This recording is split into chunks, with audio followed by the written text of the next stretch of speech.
আচ্ছা নাজিবুর ভাই, আমাদের এই পর্যন্ত মোবাইল বয়সে প্রায় 1.5-2 বছর হয়ে গেছে, তো মানুষের কত টাকা স্ক্যাম করেছে? কি ধরনের প্রশ্ন?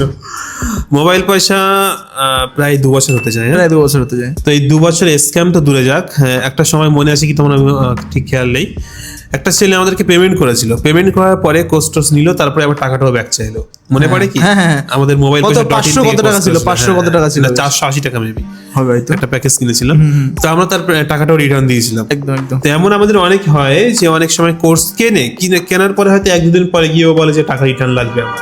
আজকেই তো একটা মেসেজ আসলো মেবি টাকা রিটার্নের বিষয়ে।